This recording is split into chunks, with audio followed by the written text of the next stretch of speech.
कि आज कोई दूसरा कोई आके टपक रहा है कि हाजीपुर में हम लड़ेंगे, तुम कौन होता हाजीपुर से लड़ने वाले? इसलिए मैंने मेरे पिता की इसलिए उनके पिताजी का सीट था तो मेरे भाई का भी सीट है, जी। मैं ओरिजिनल उत्तराधिकारी हूँ। कि ये तो गठबंधन धर्म के जो लोग हैं, भाजपा 4-5 पार्टी के लोग हैं और नीतीश कुमार जी खुद हैं। अब उन लोगों का क्या राय है, लेकिन मेरा आग्रह होगा निश्चित रूप से कि हम जब गठबंधन में हैं कि चिराग पासवान के उम्मीदवार को इतना कम वोट आया कि नोटा से भी हार गया चिराग, तो हंसना और गाल फुलाना एक साथ नहीं होता है भाई साहब। नीति और सिद्धांत, लोगों के नीति और सिद्धांत जो है, नीति और नियत दोनों साथ होना चाहिए, साफ होना चाहिए। आपको आशंका है कि 2020 के विधानसभा चुनाव में जो चिराग पासवान ने किया वही फिर कर सकते हैं? जो परिस्थिति है और जिस ढंग से बयानबाजी हो रहा है, परसों तरसों मैंने आप ही लोगों के चैनलों में सुना हूँ, चिराग पासवान जी ने कहा कि यदि हमारी बात को नहीं मानी गई तो मैं बिहार में 23 लोकसभा सीट पर। नमस्कार, आप देख रहे हैं 4 PM और मैं हूं अभिषेक मिश्रा। देखिए, इस वक्त हमारे साथ केंद्रीय मंत्री पशुपति पारस हैं। अभी अभी बिहार के मुख्यमंत्री नीतीश कुमार से मिलकर आए हैं। सबसे पहला सवाल वही होगा, क्या बात हुई? लंबी बात हुई है बिहार के मुख्यमंत्री नीतीश कुमार से? निश्चित रूप से लंबी बात हुई और सबसे पहले तो हम लोगों का आज जाने का अर्थ ये था, मैं अपने दल की तरफ से, हमारे साथ हमें 2 सांसद, प्रिंस राज जी जो समस्तीपुर के सांसद हैं और दूसरा चंदन सिंह जी सदस्य हैं और हाजीपुर से बिलोंग करते हैं। हम लोगों ने चारों आदमी हम लोगों ने जाकर के आदरणीय मुख्यमंत्री जी को जाके हम लोगों ने कल जो उन्होंने उस गठबंधन को छोड़ के और एनडीए गठबंधन के साथ आकर के शपथ ग्रहण लिया, मुख्यमंत्री का 9वां बार शपथ ग्रहण उन्होंने लिया। इसके लिए हम लोगों ने जाकर के उनको गुलदस्ता भेंट किया, चादर भेंट किया और उनको हम लोगों ने बधाई दिया कि आप देर आए दुरुस्त आए, अब बिहार का विकास होगा। दिल्ली में केंद्र में एनडीए की सरकार है और बिहार में भी अब एनडीए की सरकार है, बनी है। और हमारे प्रधानमंत्री जी कल दूरभाष पर उन्होंने बधाई भी दिया नीतीश कुमार जी को। अब बिहार का विकास जो अवरुद्ध रुका हुआ था 15 महीनों से, जो लॉ एंड ऑर्डर की स्थिति खराब थी, अफसरशाही बढ़ गया था, अब वो बिहार का विकास निश्चित रूप से बढ़ेगा और बिहार आगे बढ़ेगा। पता नहीं आप ये बात स्वीकार करेंगे या नहीं करेंगे, लेकिन पिछले 1 महीने में हमने जो महसूस किया, नीतीश कुमार के एनडीए में आने की चर्चा चल रही थी और आप इस बात को लेकर बहुत गदगद थे। ये खुशी क्यों? क्या ये खुशी इसलिए कि दोनों चाचा मिलकर चिराग पासवान से आसानी से निपट लेंगे, नीतीश कुमार और पशुपति पारस? नहीं, देखिए, आपको गलतफहमी है, प्रेस मीडिया के लोगों को कुछ गलतफहमी है। मैं आज से खरमास के पहले जब प्रेस के साथी ने मुझसे पूछा था तो मैंने कहा था कि अभी खरमास है, खरमास और रुको, खरमास के बाद बिहार का बदलाव होगा, बिहार की राजनीति में एक नया मोड़ आवेगा। और मैंने लक्ष्मण रेखा खींच दिया था कि 31 जनवरी के पूर्व बिहार की राजनीति में बदलाव होगा और जो कुछ भी होगा, मैं बार बार कहता था कि व्यक्ति बलवान नहीं है, समय बलवान है। आप समय के इंतजार करो, जो कुछ भी होगा एनडीए के पक्ष में होगा और बिहार के हित में होगा और वही कल हुआ। चिराग पासवान ने कहा है कि उनका गठबंधन बीजेपी के साथ है। गठबंधन के अंदर गठबंधन होता है क्या? ऐसा होता है? 2020 में भी अब देखिए होइएगा, जब विधानसभा का चुनाव हुआ था, उन्होंने वो बोले थे कि मैं नरेंद्र मोदी जी का हनुमान हूँ और नीतीश कुमार जी के उम्मीदवार के खिलाफ में वो उम्मीदवार दिए। लेकिन भाजपा के उम्मीदवार, भाजपा जहाँ से चुनाव लड़ रही थी उसके खिलाफ में भी 6 जगह विधानसभा में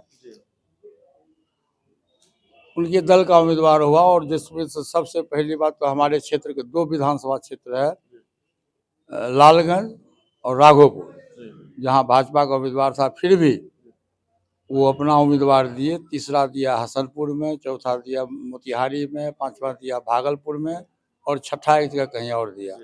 6 जगह जहाँ भाजपा का उम्मीदवार था वहाँ भी चिराग पासवान ने अपने उम्मीदवार को बनाया। तो कहाँ से गठबंधन हुआ है? गठबंधन तो हुआ नहीं। उसके बाद जब विधान परिषद का चुनाव हुआ तो उसमें भी चिराग पासवान जी ने औरंगाबाद में जाकर के अपने दल के उम्मीदवार को, जो उनका जिलाध्यक्ष था कोई ठाकुर, उसको उन्होंने अपना उम्मीदवार बनाया। और उनके उम्मीदवार को कितना वोट आया आपको याद है? मात्र 21 वोट आया, मात्र 21 वोट आया। उसके बाद झारखंड का चुनाव हुआ, उत्तर प्रदेश का चुनाव हुआ, वहाँ भी चिराग पासवान ने अपने उम्मीदवार को लड़ाया और वहाँ का अखबार लिखा कि चिराग पासवान के उम्मीदवार को इतना कम वोट आया कि नोटा से भी हार गया चिराग पासवान। आपको आपको आप सुन लीजिए, जी, प्रश्न जी, पूछते हैं तो सुनिए। जी बताइए। अभी पूरे देश में 5 विधानसभा का चुनाव हुआ स्टेट में, जी, वहाँ भी चिराग पासवान जी ने अपना उम्मीदवार दिया और वहाँ भी अखबार लिखा कि चिराग पासवान का उम्मीदवार नोटा से भी कम वोट से हार गया।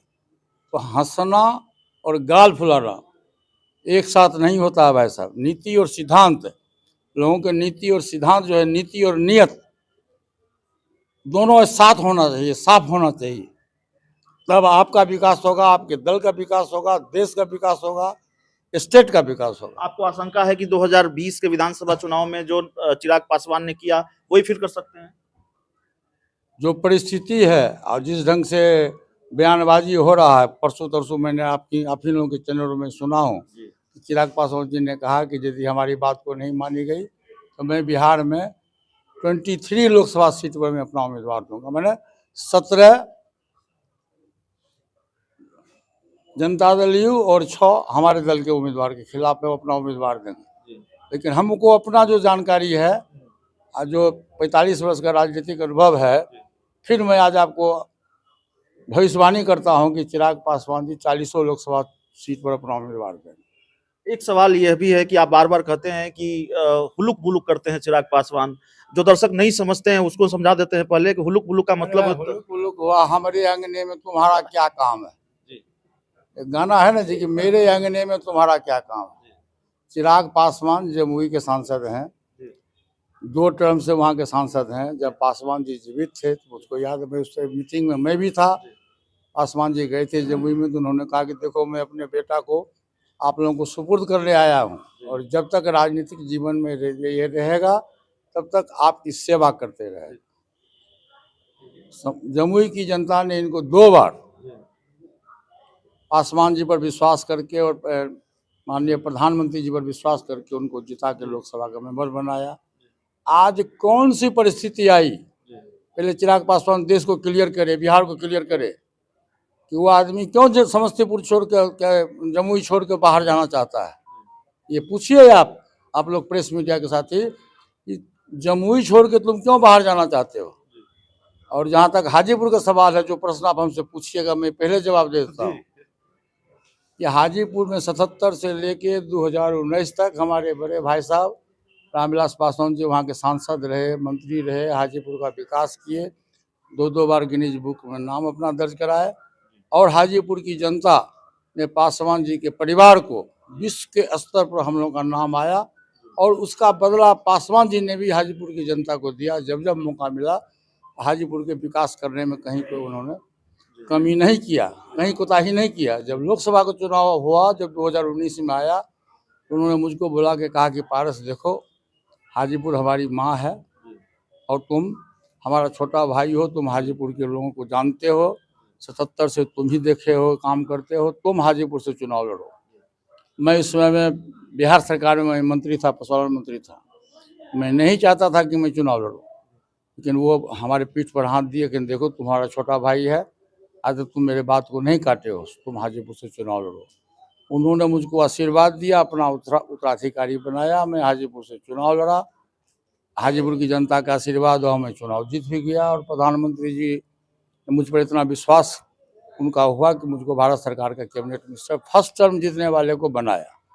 इसलिए मैं प्रधानमंत्री जी का बहुत आदर में करता हूँ। मैं उनको ये तो कहने का अर्थ ये है कि आज कोई दूसरा कोई आके टपक रहा कि हाजीपुर में हम लड़ेंगे, तुम कौन होता हाजीपुर से लड़ने वाले। इसलिए मैंने मेरे पिता की इसलिए उनके पिताजी का सीट था तो मेरे भाई का भी सीट है, मैं ओरिजिनल उत्तराधिकारी हूँ। इसलिए मैंने कहा कि मेरे अंगने में तुम्हारा क्या काम है। एक आखिरी सवाल चाहेंगे मंत्री जी। बिहार के मुख्यमंत्री नीतीश कुमार से मुलाकात हुई है, अब बिहार में भी सरकार आपकी है, एनडीए गठबंधन की सरकार है, नीतीश कुमार के साथ आपकी केमिस्ट्री भी बहुत अच्छी है। क्या जब अगला मंत्रिमंडल विस्तार होगा आपको भी हिस्सेदारी मिलेगी? आपकी पार्टी के एक एमएलसी हैं बिहार में। देखिए, ये तो गठबंधन धर्म के जो लोग हैं, भाजपा 4-5 पार्टी के लोग हैं और नीतीश कुमार जी खुद हैं, अब उन लोगों का क्या राय है। लेकिन मेरा आग्रह होगा निश्चित रूप से कि हम जब गठबंधन में हैं हमारे पार्टी को विधायक नहीं है, लेकिन हमारे पार्टी में एक विधान पार्षद हैं। जी। तो हमारा प्रयास होगा कि हमारे दल के लोगों को भी उसमें जगह मिले। अभी बात नहीं हुई नीतीश कुमार से? अभी कोई बात नहीं हुई है, जी। फिर अस्थायी से बात करेंगे। चलिए, तो हमारे साथ केंद्रीय मंत्री पशुपति पारस थे। नीतीश कुमार के एनडीए में आने के बाद जो मौजूद सवाल थे, उन सारे सवालों पर बातचीत